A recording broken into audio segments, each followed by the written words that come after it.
तो आदाब, नमस्कार, गुड इवनिंग, सत श्री अकाल। एक बार फिर आप तमाम लोगों का स्वागत है क्राइम तक की कहानी की इस एपिसोड में। उम्मीद है पूरी फैमिली अच्छी होगी। आज की कहानी बीच में क्राइम तक फैमिली मेंबर में से कुछ ले मेल किया था, मैं थोड़ा कंफ्यूज था।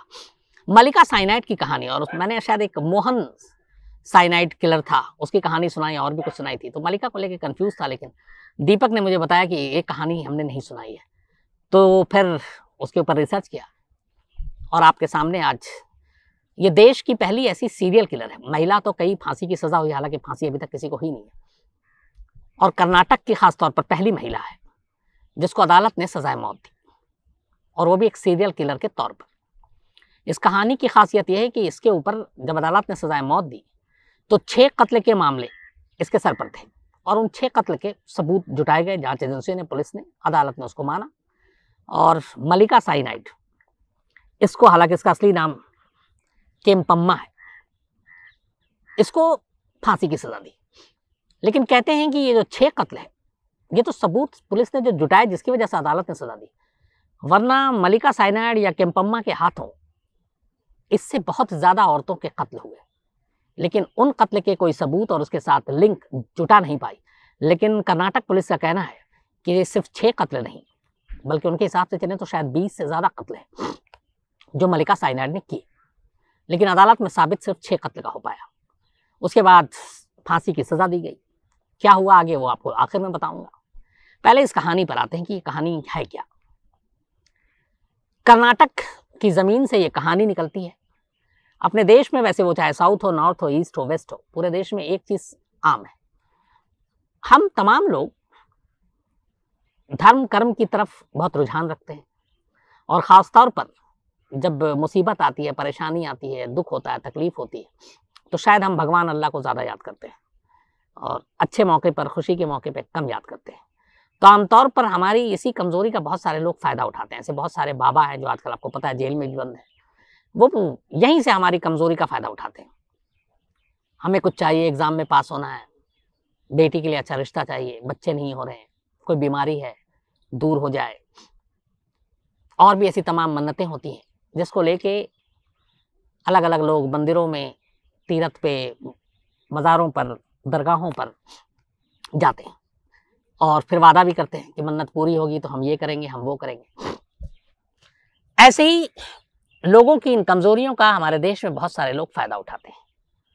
लेकिन जिस तरीके से मल्लिका साइनाइड ने या फिर केम्पम्मा ने इसका फ़ायदा उठाया, उसकी दूसरी मिसाल मिलती नहीं है। असल में केम्पम्मा की कहानी शुरू होती है, एक आम महिला थी, और कर्नाटक में कग्गालीपुरा एक जगह है, तो कग्गालीपुरा में ये रहती थी। बड़ी हुई तो इसकी शादी एक दर्जी से कर दी गई, एक गरीब परिवार की लड़की थी। शादी के बाद सब कुछ दिन तक ठीक ठाक चल रहा था। केम्पम्मा के 3 बच्चे हुए। पति दर्जी का काम कर रहा था केम्पम्मा को, लेकिन शादी के बाद और शादी से पहले ही एक ख्वाहिश थी, और वो ये कि वो एक अच्छी जिंदगी जीना चाहती थी, जहाँ उसकी सारी आराम आसाइश की चीज़ें हों, पैसे हों, एक खुशहाल खुशगवार जिंदगी जहाँ सारी लग्जरी हो उसके पास। ये उसका सपना था। लेकिन बचपन में माँ बाप गरीब थे, वो सपना पूरा नहीं कर पाए। बड़ी हुई तो शादी हुई तो एक टेलर से, एक दर्जी से, उसकी भी अपनी एक सीमित तनख्वाह थी, सीमित पैसे थे जो कमाता था, उससे घर तो चल रहा था, लेकिन केम्पम्मा की ख्वाहिशें पूरी नहीं हो रही थी, और ये चीज़ उसे बेचैन कर रही थी। इसी के बाद किसी तरह उसने अपने दर्जी पति को समझा बुझा कर एक वहाँ पे नया बिजनेस शुरू करने की बात की, चिटफंड की। छोटे छोटे जगहों पे ऐसी बहुत सारी चीज़ें आती हैं, ऐसी लॉटरी लगती है। केम्पम्मा की ख्वाहिशों के बारे में उसके पति को पता था। आखिरकार उसकी जिद के आगे वो झुक गया। उसने कहा ठीक है, तुम चिटफंड का एक धंधा शुरू कर लो। छोटे पैमाने पर उसने किया, लेकिन इत्तेफाक से वो जो पैसे लगाए, जो पूंजी लगाई, वो डूब गया, और पैसे जो उसके पति ने सेविंग कर रखा था, जो जमा किया था घर चलाकर, किसी तरह मजबूरी में बचाकर, वो सारे पैसे खत्म हो गए, और केम्पम्मा की ये कोशिशें नाकाम हो गई। इसका पति पत्नी के रिश्ते में खटास आया। केम्पम्मा को लगा कि अपने पति के साथ उसकी ज़िंदगी ऐसे ही गुजर जाएगी गरीबी में। फिर उसने एक फैसला लिया। उसने कहा वो अपने पति को छोड़ देगी। 3 बच्चों की माँ केम्पम्मा इसके बाद अपने पति और बच्चों को छोड़कर वहाँ से निकल लेती है बेंगलोर की तरफ, क्योंकि उसे जो चीज़ें चाहिए थी, जो अमीरी चाहिए थी, उसे लगा कि बड़े शहर, वहाँ की चमक धमक वहीं मिलेगी, और ये पहुँच गई बेंगलोर। बेंगलोर जाने के बाद केम्पम्मा के जो गांव कग्गालीपुरा, उसके लोग, उसके पति, उसके बच्चे, उसके लिए बस वो एक कहानी रह जाती है। अब केम्पम्मा की कोई खबर उन तक नहीं है। केम्पम्मा भी शहर की भीड़ भाड़ में जाकर गुम हो गई। साल बीत जाते हैं, न वो अपने घर वालों की सुध लेती है, न गांव लौटती है, न गांव वाले न घर वाले उसकी कोई सुध लेते हैं। धीरे धीरे वक्त बीतता जाता है। वहां जाने के बाद वो शुरू में कुछ घरों में मेड का काम करती है, फिर वहां मन नहीं लगता, फिर वो घर से घर बदलती जाती है। इसके बाद कुछ सुनार के दुकानों पर काम करती है, जो ज्वेलरी शॉप जिनकी होती थी, जौहरियों की दुकानें, वहां पे वो काम करना शुरू करती है। इस दौरान में कुछ ऐसे रिश्ते भी बनते हैं कि उन जौहरियों के घर पे भी पहुंच जाती काम करने के लिए। और तब पहली बार उसे सोने की चमक के अंदर अपने सपनों के पूरा होने की उम्मीदें नजर आती हैं। उन सोने की चमक को देखकर उसे लगता है कि अगर ये सोना, ये पैसे उसके हों तो उसकी जिंदगी बहुत आसान हो सकती है। और इसी लालच में वो पहला क्राइम करती है। एक सुनार के घर में वो काम कर रही थी, वहां से वो सोना चोरी करती है, लेकिन पकड़ी जाती है। घर वाले उसे पुलिस के हवाले कर देते हैं। पुलिस उसे अदालत में पेश करती है और इस चोरी के इल्जाम में उसे 6 महीने की सजा होती है। 6 महीने वो जेल में रहती है और जेल में निकलने के बाद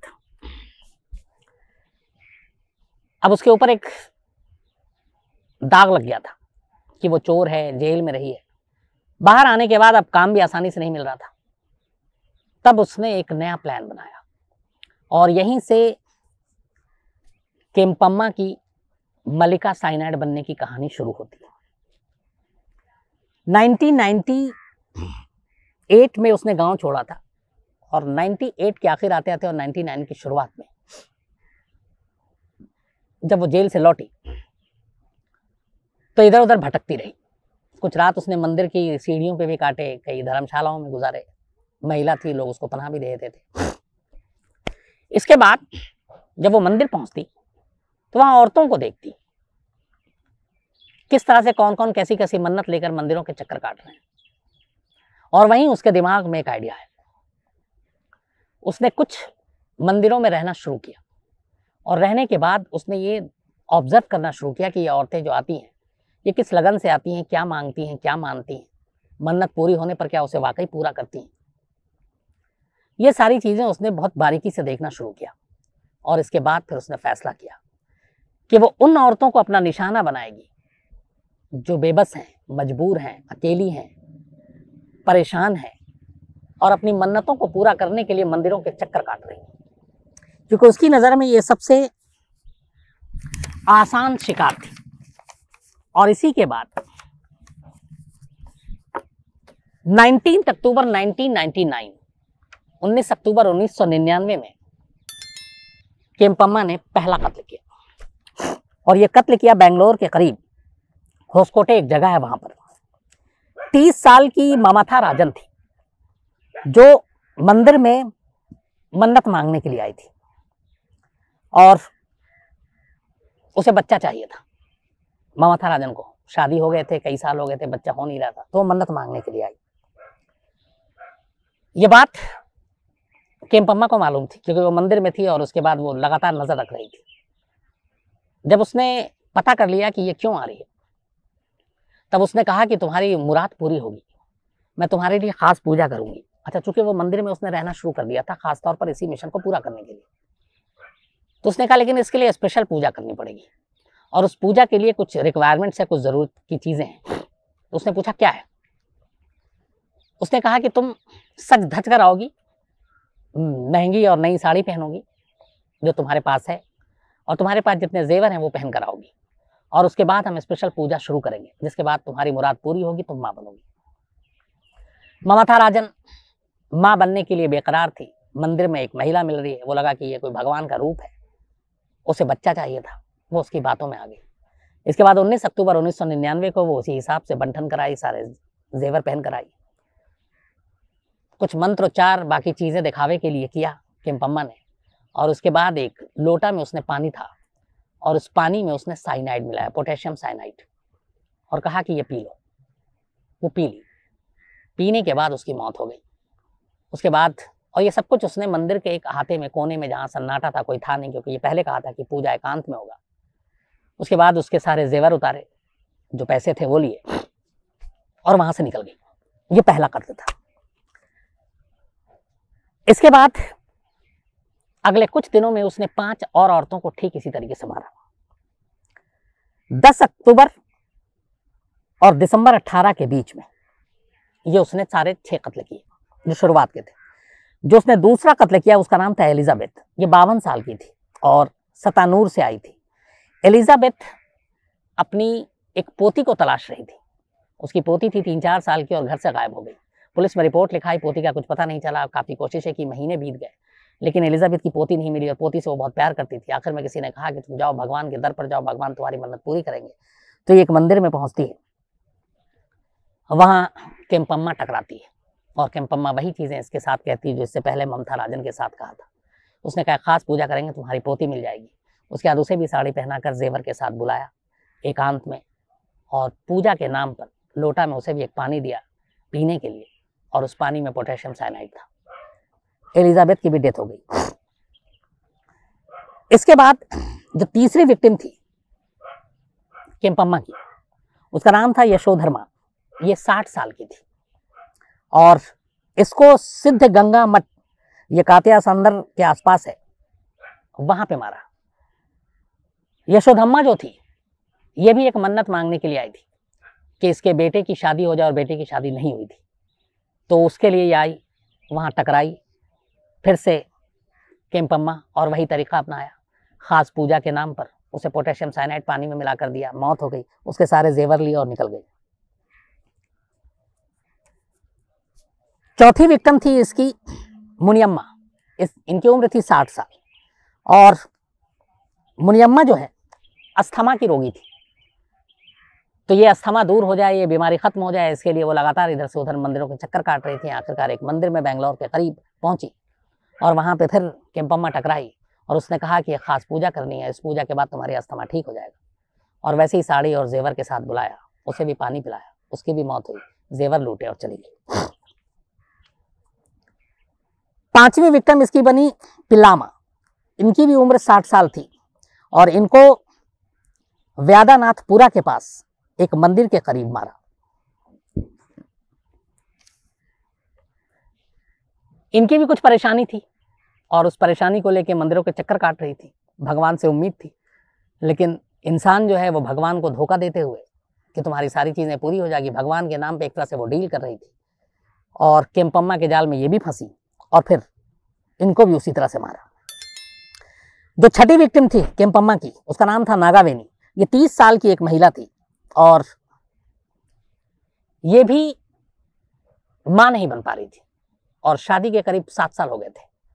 तो 7 साल तक शादी के बाद बच्चे नहीं हो रहे थे और उनको एक बेटा चाहिए था और इसीलिए ये मंदिर के चक्कर काट रही थी। और फिर वहां पे भी केम्पम्मा मिली और केम्पम्मा ने कहा कि तुम जरूर मां बनोगी, तुम्हारे लिए खास पूजा होगी। और उस पूजा के नाम पर उसे वैसे ही बुलाया और फिर उसे पानी पिलाया, उसको मार डाला। ये 6 कत्ल, 6 के 6 साइनाइड के जरिए।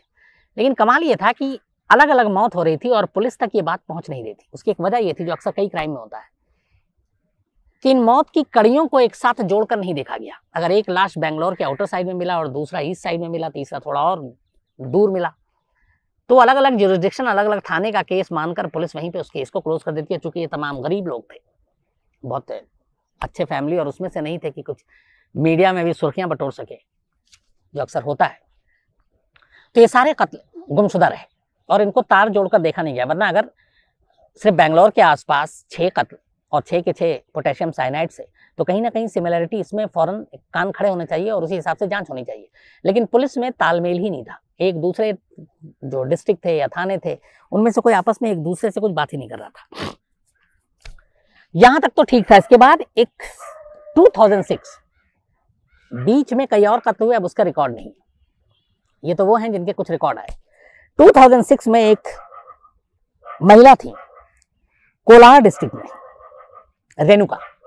रेणुका के बारे में यह है कि रेणुका का भी कत्ल केम्पम्मा ने किया था और रेणुका के जो पति था वो दुबई में नौकरी कर रहा था।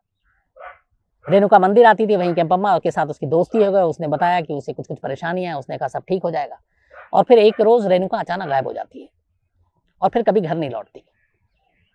काफ़ी उसे ढूंढा जाता है, उसके पति को खबर की जाती है, पति हिंदुस्तान आता है, वापस आकर पुलिस में रिपोर्ट लिखाता है। फिर वो अपने लेवल पे इन्वेस्टिगेट करता है तो पता चलता है कि एक महिला है जिसके साथ वो आखिरी बार लगातार देखी जाती थी, उससे करीबी हो गई थी और वो केम्पम्मा थी। तो उसका पति फिर उसका हुलिया और ये लेकर पुलिस के पास जाता है, शिकायत करता है कि मेरी पत्नी को जो है इसी ने मारा है। लेकिन पुलिस उस वक्त उस केस को सुलझा ही नहीं पाती है और केम्पम्मा आजाद रहती है। मामला आता जाता रहता है। बेंगलोर के बाहर से भी कई महिलाओं की लाश मिलती है, बहुत सारी तो ऐसी लाश मिली जिसका पुलिस ने पोस्टमार्टम भी नहीं कराया, वरना पोटेशियम साइनाइड वाला कनेक्शन जुड़ जाता। और धीरे धीरे ऐसी कई लाशें मिली जो बेंगलोर पुलिस और कर्नाटक पुलिस के हिसाब से जो संदिग्ध थी।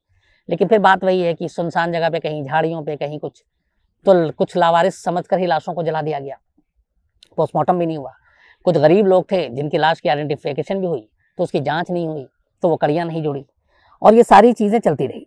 इसी दौरान में 2008 में 31 दिसंबर 2008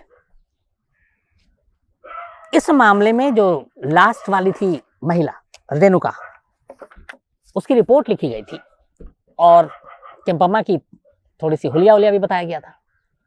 तो एक मुखबिर बताता है कि उस हुलिया से मिलती हुई एक महिला एक बस स्टॉप पे खड़ी है। 31 दिसंबर 2008 की बात है।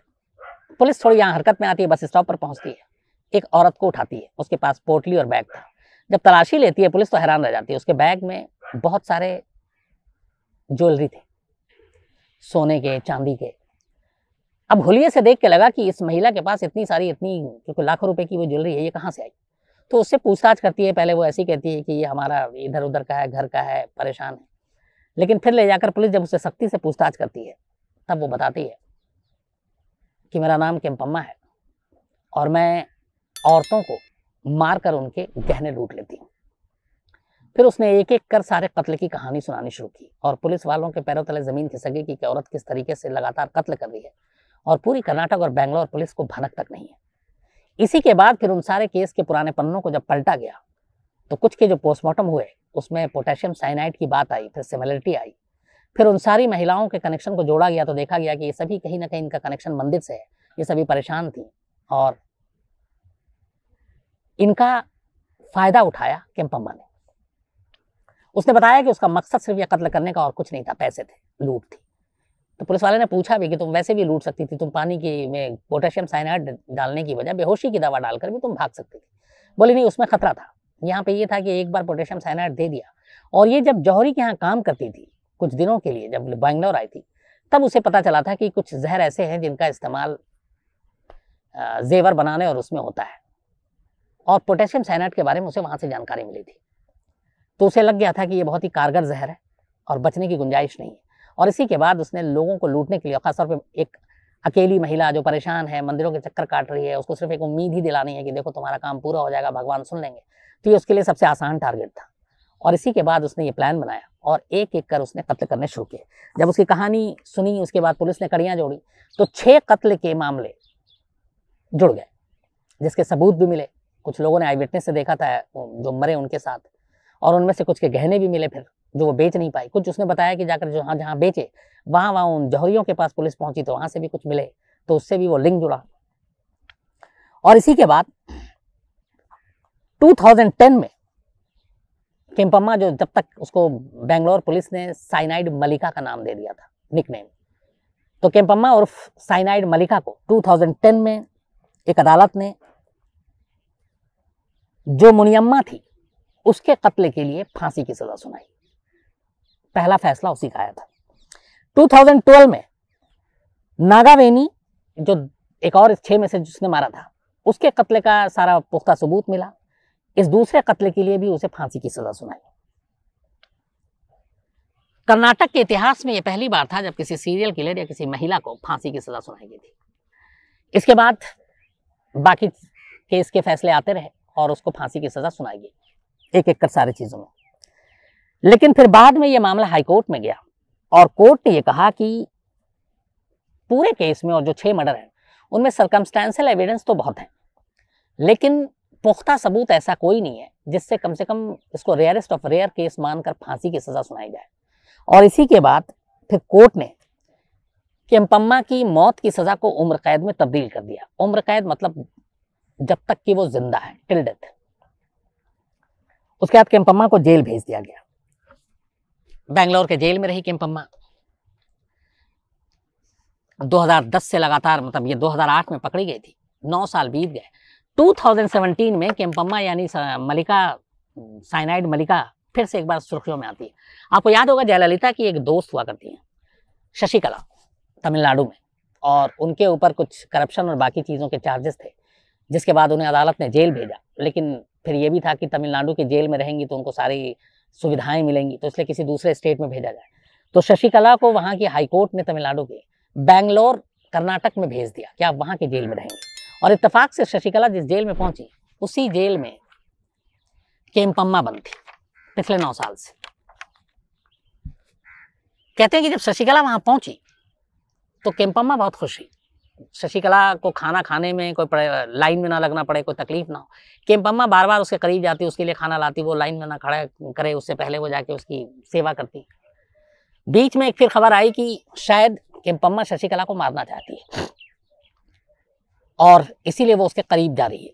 जब ये खबर आई तो शशिकला की सिक्योरिटी को देखते हुए केम्पम्मा को उस जेल से दूसरे जेल में ट्रांसफर कर दिया गया। हालांकि केम्पम्मा ने यह कहा कि वो शशिकला को मारना नहीं चाहती, क्योंकि वो उसकी रिस्पेक्ट करती है और बहुत मानती है, बस वो उसके करीब रहना चाहती थी और वो बहुत बड़ी हस्ती है, इसलिए वो उनकी सेवा करना चाहती थी। लेकिन रिपोर्ट ऐसी थी कि शशिकला की शायद जान को खतरा हो सकता है मलिका साइनाइड से, इसलिए उसे दूसरी जेल में शिफ्ट कर दिया गया। तो अभी भी वो जेल में है, शायद फांसी की सजा और फांसी हो भी चुकी होती, लेकिन ऊपरी अदालत ने उसकी फांसी की सजा को उम्र कैद में तब्दील कर दिया। अब जितनी भी उम्र है इस मलिका साइनाइड या केम्पम्मा की, वो जेल में ही कटेगी जब तक कि वो जिंदा है। तो आज कहानी में इतना ही। कल आपसे फिर मुलाकात होगी किसी नई कहानी के साथ, लेकिन आज बड़ा खास दिन भी है। 2011 में जो हमने वर्ल्ड कप जीता था, शायद वो आज ही की तारीख थी। तो धोनी की कप्तानी में दूसरी बार मुंबई के वानखेड़े स्टेडियम में श्रीलंका को फाइनल में हराया था। जीत का छक्का धोनी ने लगाया था। गंभीर ने अच्छी इनिंग खेली थी, धोनी ने खुद अच्छी इनिंग खेली थी। तो 2011 मतलब आज के 10 साल हो गए। तो उस वर्ल्ड कप को जीते हुए हमें दूसरी बार, पहला 83 में तो जीते ही थे, कपिल देव जब कैप्टन थे, लॉर्ड्स के मैदान पर वेस्ट इंडीज़ को हराया था। 183 पर वेस्ट इंडीज़ ने हमें ऑल आउट किया, लेकिन हम उनको उससे भी कम पर आउट कर चुके थे। तो ये एक यादगार दिन है। तो कहानी में आज इतना ही। कल आपसे फिर मुलाकात होगी किसी नई कहानी के साथ। तब तक अपना ख्याल रखिएगा। Thank you very much.